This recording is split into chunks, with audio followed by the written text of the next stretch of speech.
Inselmilkom merħba għal programmi ieħor Kuxjenza kif kont wedkom se nkompli bl-istejjer ta' The Malta Trust Foundation li fit-13 ta' Ġunju li ġej ġifieri minn hawn u ftit tal-jiem oħra se jkollha il-maratona tagħha. Però biex nifhmu aħjar l-aħħar darba kollha battuli ħafna nies batuli messaġġi dwar l-istejjer li ġew hawnhekk kullum għandi stejjer oħrajn. Għandi lil Stephanie Grek u binta Jasmine li għat 4 snin, l-eċċellenza tagħha l-fundatur u ċ-ċer ta' The Malta Trust Foundation u għandi wkoll qatt ma ltqajt magħha wkoll Pamela illi għandha tifel li jismu Giuseppe u Giuseppe għad għandu 14-il sena u għandu l-isfidi tal-awtiżmu ma' wkoll poeta bravu ħafna ħafna. Il-programm aħna ma nagħmluhx biex nitħassru, anzi għaliex nemnu fil-ħiliet. U tant nemnu fil-ħiliet, The Malta Trust Foundation dik hija l-viżjoni tagħha li l-ħiliet napprezzawhom u nsaħħuhom. U għalhekk qegħdin hawnhekk illum programm ieħor biex nuru x-xhieda ta' dan. Miegħi għandi lil kif għattilkom lil Stephanie. Stephanie għandek dik il-pupa, għax pupa tissejjaħ, jisimha Jasmine. Jasmine għad għandha 4 snin u għandha l-kundizzjoni ta' cerebral palsy. Nifhem li l-sfidi li mhumiex faċli, forsi tgħidilna ftit l-istorja tiegħek ma' Jasmine. Jasmine, ovvjament, waqt itqara, aħna konna qed nistennew moħħok ma jgħaddix l-affarijiet li jistgħu jmorru ħażin sewwa. Konna qed nistennew tarbija, bħal kull koppja oħra, imma waqt il-ħras kien hemm komplikazzjonijiet u Jasmine kellha problemi biex tieħu n-nifs meta twildet u kellha nuqqas tossiġnu. U minn hemm bidiet l-isfida tagħna, ġifieri għatta żmien l-isptar MPICU, imma Jasmine minn dejjem kienet fighter aħna ngħidura. Dejjem tiġġieled u għalkemm l-affarijiet kienu jidhru korroħ ħafna dak iż-żmien innexxielha toħroġ mill-MPICU, kienu jgħidulna isma' ma nafx kemm ħadd ixrob. U Jasmine tixrob, jgħidulna isma' ma nafx kemm ħajjinnexxielha tkun nifs waħedha u Jasmine tibda tkun nifs waħedha. Ġifieri mindu kienet żgħira ħafna kienet diġà tispirana għax kienet tiffaċċja ħafna sfidi u jinnexxielha teribhom. Ovvjament biż-żmien bdew jinqaraw il-komplikazzjonijiet li inti tibda tinduna isma' mhix tiżviluppa bħal tarbija tipika. U hemmhekk jiġifieri ġiet bid-diagnożi ta' cerebral palsy. Qattat ħafna żmien l-isptar diħrin uħriġin l-isptar sfortunatament, imma l-istess ħafna sfidi imma bil-mod innexxielha teribhom. U għall-grazzja tagħha nnexxilna noħorġu mill-isptar ta' sena u bdejna it-triq tagħna biex kemm jista' jkun intuha ħajja aħjar. Naf li tuha ħafna terapija u Kate għandha l-paġna tagħha, fakkarni l-paġna ta' Kate. Sorry, mhux Kate, skużawni, Jasmine. Ta' Jasmine, Jasmine's Journey. Jasmine's Journey, eżatt. U hemmhekk rajt għax qatt insegwiha li tagħmlula ħafna terapija, Jasmine. Fil-fatt forsi r-reġija tista' tella ftit il-filmat tagħha, però Jasmine hija inkredibbli. Jiena l-ewwel darba li qed nara live, però segwejt l-istejjer tagħha. Però t-tifla titħaq ħafna minkejja l-sfidi tagħha, t-tifla hija vera tagħti il-ferħ dik li nista' ngħid. U l-Malta Trust Foundation, kif għenitkom? Mindu kienet għada tarbija, jiġifieri konna nhar l-isptar niftakar l-ewwel bieb li ħabbatna kien ta' eċċellenza. U mindu ħabbatna dak il-bieb mal-ewwel laqatna, jiġifieri qatt ma qaltilna le, dejjem qaltilna ħanara kif ħanejnkom. U għenitna b'kull mod li setat, jiġifieri jekk huma terapiji, jekk kellha bżonn id-device riċentament, dejjem sibna l-bib miftuħ. U għal dan il-kwalità tal-ħajja ta' Jasmine dejjem qed timxi l qudiem. Issa nkomplu naqra da device interessanti li nitkellmu ftit dwaru. Pamela, ġejt minn Għawdex u nirringrazzjak ħafna għaliex il-vjaġġ kien naqra ovvjament ta' sfida biex tinqala minn Għawdex infritt minn mal-familja għandek żewġ titfal u x'hekk. Għajdli ftit fuq Giuseppe għad għandu 14-il sena llum. Giuseppe meta kellu sentejn bdejna ninnotaw illi ma kienx qed jilħaq il-milestones normali għal dik l-età. Konna bdejna diversi terapija hawn Malta, konna niġu minn Għawdex u konna nagħmlu kollox hawn Malta. Għalkemm konna naraw li Giuseppe kien imur tajjeb u kien jimprovja f'ħafna skills differenti, imma il-komunikazzjoni dejjem baqgħet lura. Kien ġie diagnosed bi speech u communication delay u għalkemm konna naħdmu miegħu il-komunikazzjoni dejjem baqgħet lura. Jien kont ninnota illi Giuseppe kien josserva u jkun jaf dak kollu li kien ikun qed jiġri madwaru. U kont nemmen illi jekk dan it-tifel insibu mod metodu ta' kif ikun jista' jikkomunika magħna, ikun jista' jgħidilna dawk il-ħsibijiet u l-emozzjonijiet li kont nemmen li qegħdin ġo fih imma ma jistax jgħidhomna verbalment ma kienx jitkellem. Madwar 6 snin ilu, meta Giuseppe kellu 8 snin, kont sibt metodu li kien ġdid għalina 2, kemm għal Giuseppe u kemm għalija, imma b'ħafna paċenzja u dedikazzjoni ta' kuljum.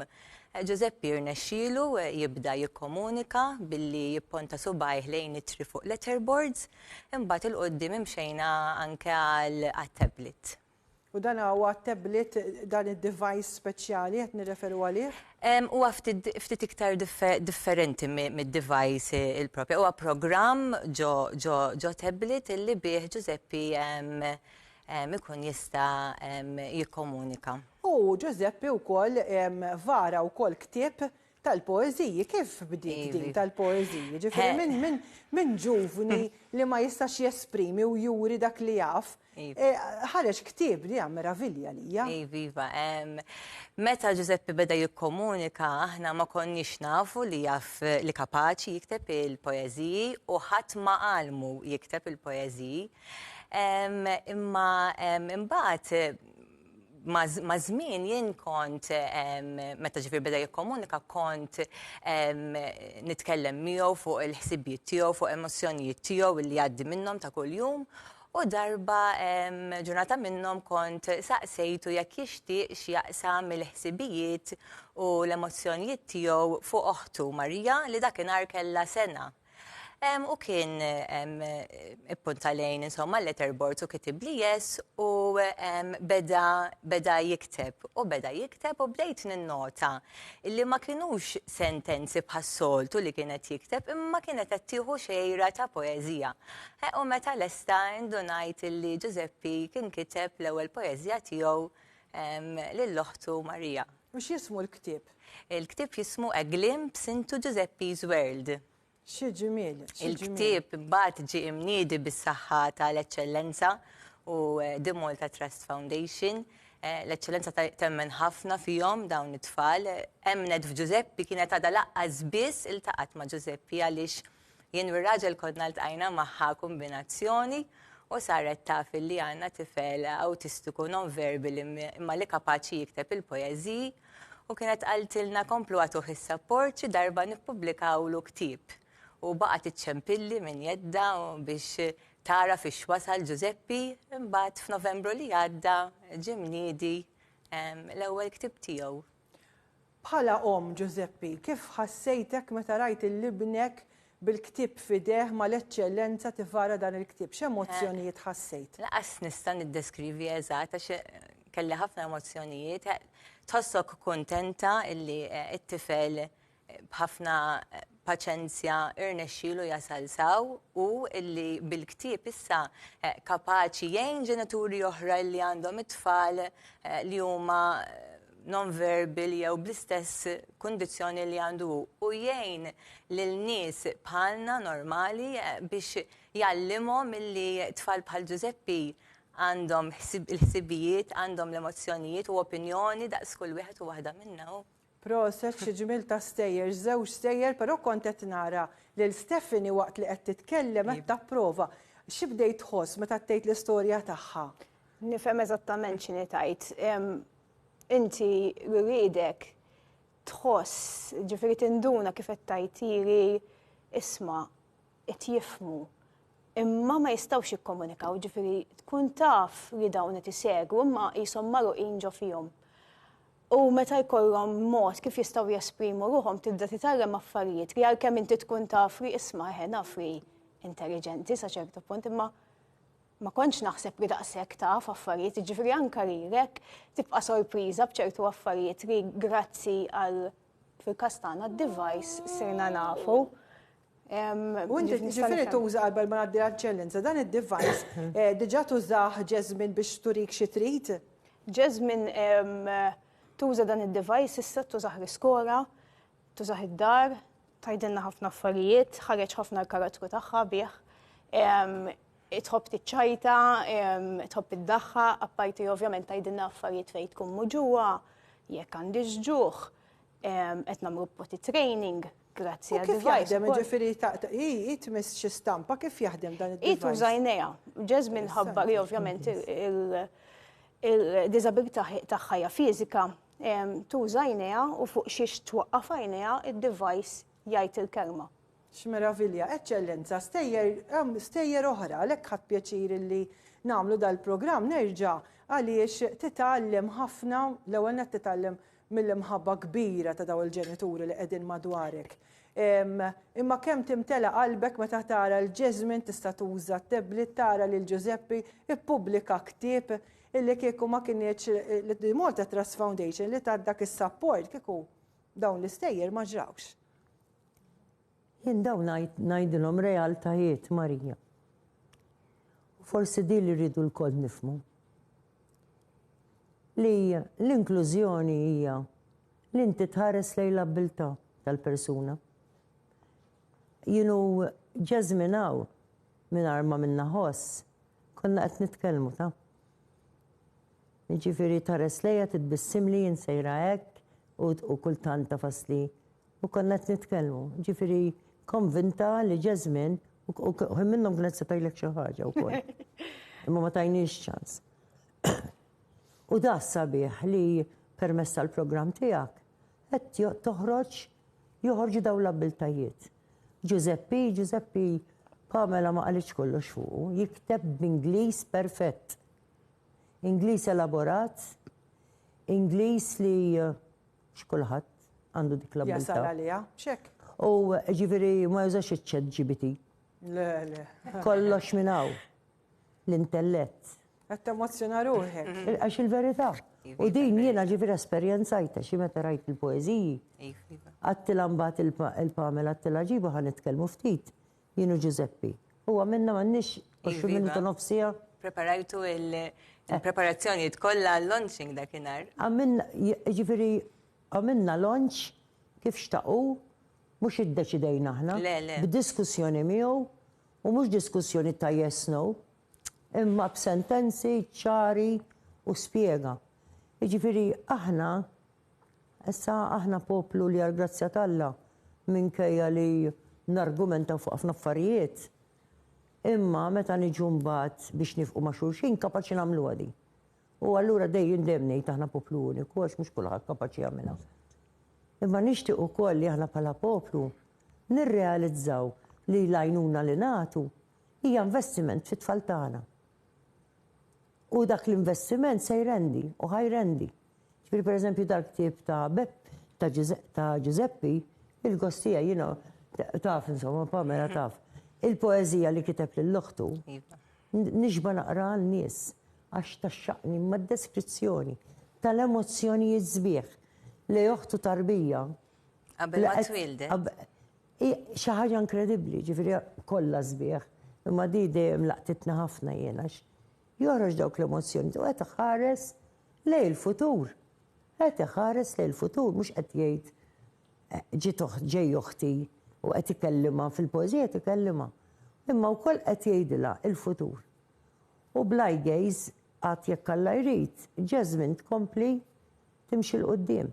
Għax aħna nafu tfal oħra li investejna fihom, sa meta ngħid investejna fihom, qed ngħid għax jiena nħossni il-Malta Trust Foundation, il-familja estiża, ġifieri għalhekk qed nitkellem bħala familja. Investejna fihom u imxew ħafna l-qudiem. verament nixtieq li bħala poplu li għandna qalbna kbira meta niġu biex nifqu ma' xulxin. Nemnu wkoll kemm dak l-investiment qed irendi mhux biss lil Jasmine Giuseppi u tfal l-oħra kollha li b'xi mod jew ieħor u support, imma wkoll lis-soċjetà tagħna. Dawn it-tfal jagħmlulna soċjetà sabiħa, umana, sensittiva, nistgħu nifhmu aktar. Jien tajtx kemm nitgħallem, jien personalment, li llum mhux niġi l-bużnanna tagħhom da tfal. Sewwa fleta. Nanna, ta' t-esaġerax. Le, naħseb il-bużnanna. Nanna, bużnanna.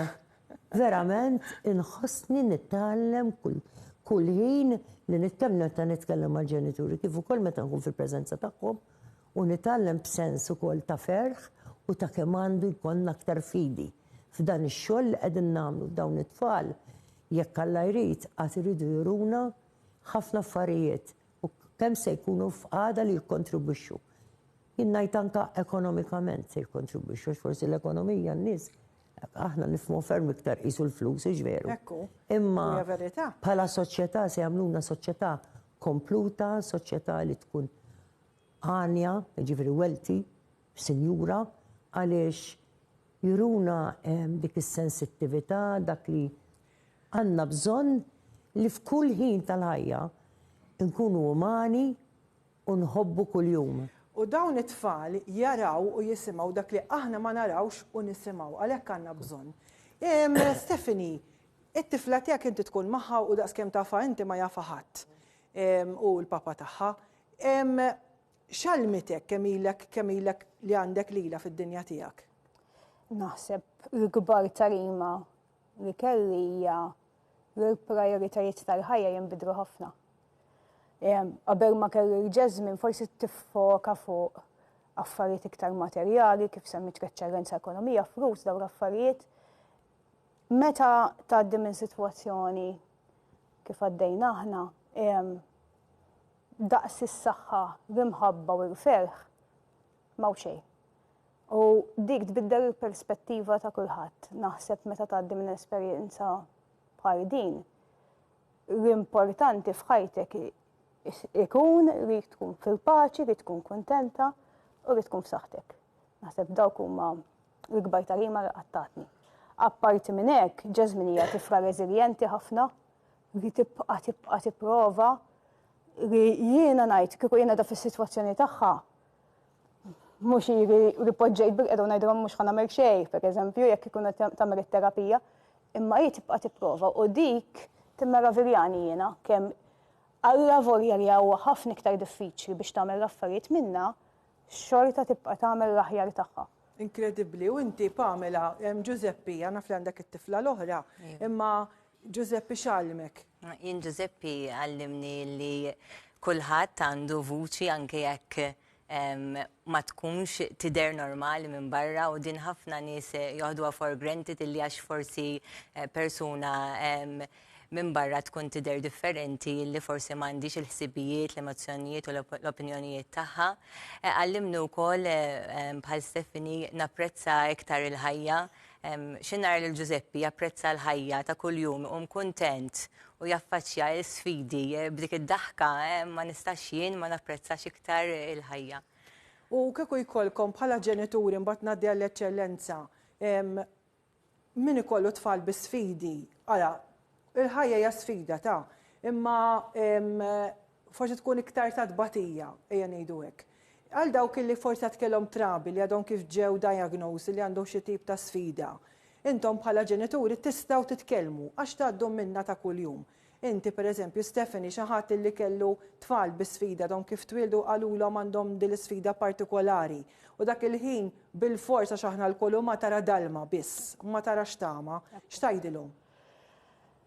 Għal-bidu ovvjament sakemm is-sitwazzjoni taċċetta u tifhem x'hemm fil-futur ħatkun diffiċli. Però iktar ma jgħaddi żmien, iktar tibda ngħid għalija nirringrazzja Alla li għandi tifra li ġġibri tant ferħ u tibda ta' issib il-kapaċitajiet li qatt ma tkun ħsibt fuqhom u forsi li t-tobba għalek ma jistawx isiru daw l-affarijiet.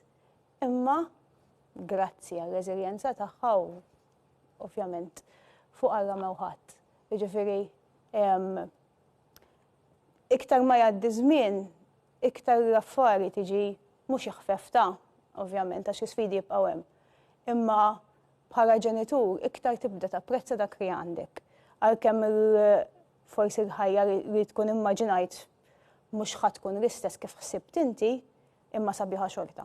Brava. U inti Pamela, għal dawk li forsi għandhom it-tfal għadhom saru jafu li għandhom l-awtiżmu. Ukoll mhix faċli għall-ewwel li taċċettaw. X'tgħidilhom inti?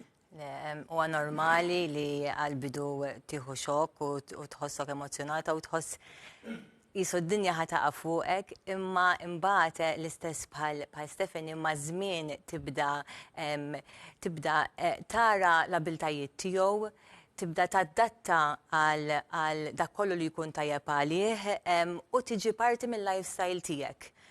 Once li inti taċċetta li t-tifel għandu kondizzjoni u taħdem fuq l-sfidi li jkun hemm, tant tiġi imbagħad normali, se tiġi normalità tal-familja tiegħek u naħseb jekk tilħaq dak il-punt imbagħad tħossok kuntenta u komda bil-ħajja li tkun qed tgħix. Proset, wasalna lejn l-aħħar eċċellenza. Il-maratona fit-13 ta' Ġunju, programm ieħor fejn rajna l-fejn ħed issir biex xieda titkellmu huma u mhux inti. Għal xiex għandna bżonna l-maratona ta' 13 ta' Ġunju? L-ewwel nett jiena nqisha ċelebrazzjoni ta' suċċess, imma suċċess komuni bħala soċjetà li aħna qegħdin narfu li meta nagħtu s-support partikulari lill-individwi, jiġifieri f'dal-każ tfal u żgħażagħ, allura dak is-support ħajqisarraf. Issa jiena rrid nagħmilha ċara li minkejja ċertu sfidi li jkunu diffiċli kif spjegat kemm Pamela kif ukoll. Imma kulħadd jgħaddi minn ċertu sfidi. U meta kulħadd jgħaddi minn ċertu sfidi, jekk ikollhom jekk dak li jkun isib is-support partikolari, dik l-isfida teħfif ftit, ma jfissirx li ma tibqax challenging, imma teħfif. U allura jiena nixtieq l-ewwel nett inqiswa bħala ċelebrazzjoni li stajna nkunu ta' spalla flimkien għal xulxin u dik l-ispalla irnexxilna nagħmlu passi l qudiem, imma mbagħad ukoll infakru li rridu nkomplu nkunu ta' spalla, ċir mhux one-off, imma mod regolari bħala poplu, bħala soċjetà narfu li t-tfal kollha huma tfal tagħna u dik l-ispalla li hemm bżonn nagħtu rridu ntuha u nibqgħu nagħtuha. U ntuha bil-ferħ, u ntuha b'qalbna kollha. Għax meta naraw il xi ħadd qed jagħmel passi l qudiem, dak iġbinna ħafna ferħ. Eċċellenza, nirringrazzjak ħafna, sfortunatament il-ħin tar. Grazzi Stephanie, grazzi Eċċellenza Mary Louise Colejro Preka, grazzi Pamela, sellilna għal Giuseppi, dak kien Kuxjenza llum, grazzi lid-direttur James Azzoppardi u l-kru kollu li għandi miegħi f'Kuxjenza. Nkun magħkom il-ġimgħa d-dieħla, grazzi.